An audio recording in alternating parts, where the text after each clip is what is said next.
The chess set had not moved from the side table in Charles's private study for 11 years. Nobody had asked why. Nobody had asked why the Black Queen sat 2 squares off-center either, until the morning a folder arrived with Catherine's name printed at the top, and Charles reached past the papers to straighten the piece before he'd even opened it. Before we go further, hit subscribe so you don't miss what happens when a king decides one woman is ready before his own son believes he is. The folder was thin, 4 pages unbound, carrying a classification most palace staff never see in an entire career. Charles's private secretary had drafted it at the king's instruction, not the other way around, a detail that would matter later, when questions started about who had really engineered what came next. The document proposed a new role, not ceremonial, not decorative, a standing seat on the Modernization Council, the small body that quietly shaped how the monarchy would present itself for the next 3 decades. Communication strategy, charitable direction, generational relevance. The seat had one name attached to it, Catherine. Not William, not yet. Charles signed it alone in the early hours, with the chess set watching from the side table the way it always had, abandoned mid-game, a queen slightly out of place, a king he'd never bothered resetting. Catherine received the appointment before William did. That detail alone would have been enough to unbalance the household. It was not, however, an accident. Charles had learned, through what the household would later describe only as informal observation, that Catherine had spent 18 months building a youth mental health initiative almost entirely without institutional support. No large budget, no fanfare, quiet meetings, unlisted engagements, favors called in from people who owed her nothing and gave her time anyway. She had built it the way you build something you're not sure will be allowed to exist. William knew about the initiative in outline. He did not know it had grown teeth. Charles had watched his daughter-in-law construct influence the slow way, the way he himself never had the patience for, and made a decision the rest of the family would spend the following weeks trying to understand the shape of. He gave her formal authority over exactly the kind of work she'd already proven she could do without it. William found out the way most people in his position eventually find out important things, secondhand, through a scheduling conflict. His diary secretary flagged that Catherine now had standing clearance to attend Modernization Council sessions William chaired. He read the memo twice. Then he asked his secretary to confirm the date the authorization had been signed. 9 days earlier. 9 days is not a number. It's the length of time a man spends not knowing something has already changed underneath him. He found Catherine in the small sitting room at Adelaide Cottage, going through printouts for a school visit, a chipped enamel pillbox, the kind that once held something entirely unimportant, sitting open and empty on the table beside her, because she'd been turning it over in her hands for the better part of an hour and hadn't noticed she was doing it. He set the memo down without a word. She looked at it, then at him. "You weren't going to tell me," he said, "not a question." "I was going to tell you once it was real," she said. "It's real now." Charles had anticipated the confrontation.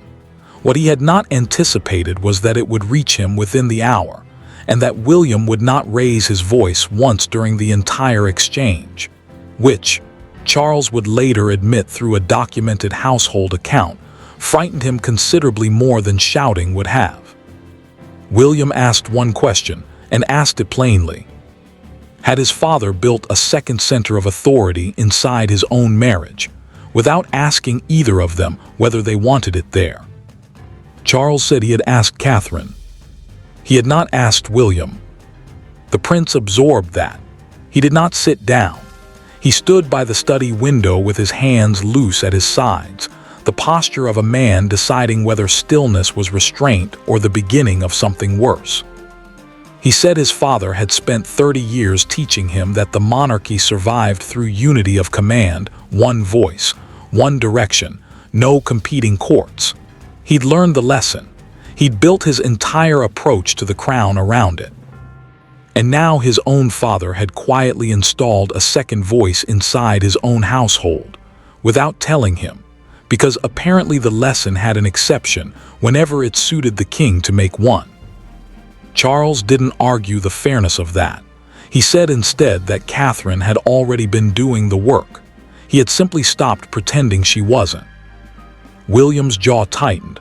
"That's not the same as asking me." "No," Charles said, "it isn't." Neither of them moved to soften it after that. The chess set came up only once, and only because William noticed it on his way out. The same off-center queen his father had straightened days earlier, now knocked slightly further askew, as though someone had touched it again since. "You used to let me win at this," William said, not quite looking at his father. "I found out when I was 19. You'd been letting me win for years." Charles didn't deny it. "I stopped," William said, "the day I found out. I decided I'd rather lose honestly than win because someone let me." He left without waiting for a response.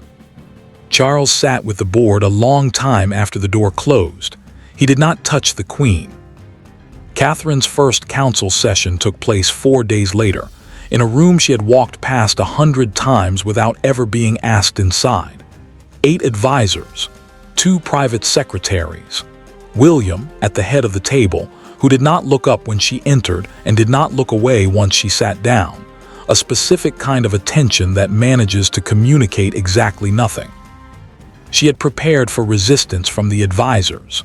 What she had not prepared for was the silence from her own husband, which lasted through the first 40 minutes of the meeting and felt, to her, considerably louder than any objection the room could have raised.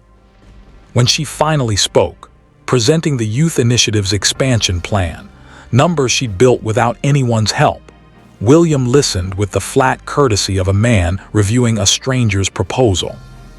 He asked one clarifying question. It was a good question.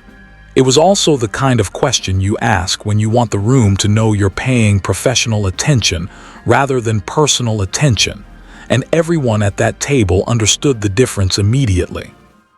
Catherine answered it precisely, without warmth, matching the register he'd set. Afterward, in the corridor, she asked whether he intended to treat her like a colleague indefinitely. He said he hadn't decided yet what he intended to treat her like. That was not cruelty. It was worse than cruelty. It was honesty, offered plainly, with no attempt to make it easier to hear. Within a day, every royal correspondent in the country was asking the same question. Had the king quietly begun grooming Catherine for authority that traditionally waited for her husband's reign to confer it? The palace's official statement was 3 sentences long and answered nothing. It confirmed the appointment. It called it a natural extension of the princess's ongoing charitable work. It did not mention William at all, and the omission did more talking than the sentences that were actually printed. Commentators split predictably. Some called it overdue recognition for a woman who had spent over a decade doing the monarchy's quietest, least glamorous work without formal power to match it. Others asked, more pointedly, why a king would build institutional authority around his daughter-in-law without first securing his son's full confidence in the plan, and what that said about how Charles genuinely viewed William's readiness. William did not comment. He also did not deny it, which several papers noted was its own kind of answer. Charles watched the coverage from his study, chess set within view, and understood, perhaps for the first time with real clarity, that he had solved one problem by creating another. Catherine now had the authority her work had earned. His son now carried a wound that no formal decree had been designed to address, because the decree had never been about William at all, and that omission was precisely the injury.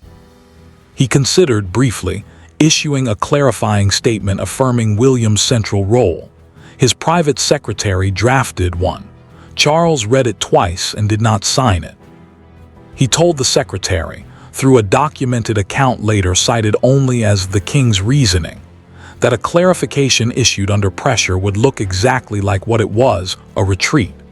And retreat, once again, was not a language this reign could afford to speak, even to steady his own son's confidence.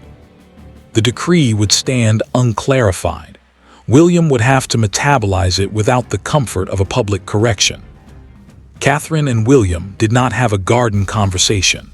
There was no small room, no untouched tea, no quiet hour where the marriage's private ledger got balanced before anyone else was allowed to see the result. What happened instead was smaller, and in its own way colder. 10 days after the appointment became public, William attended her second council session. He asked no clarifying questions this time.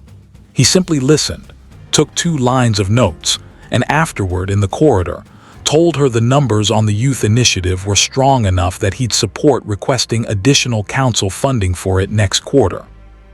It was not an apology. It was not a resolution. It was a working relationship, resuming under new terms neither of them had fully agreed to out loud. Catherine thanked him. He nodded.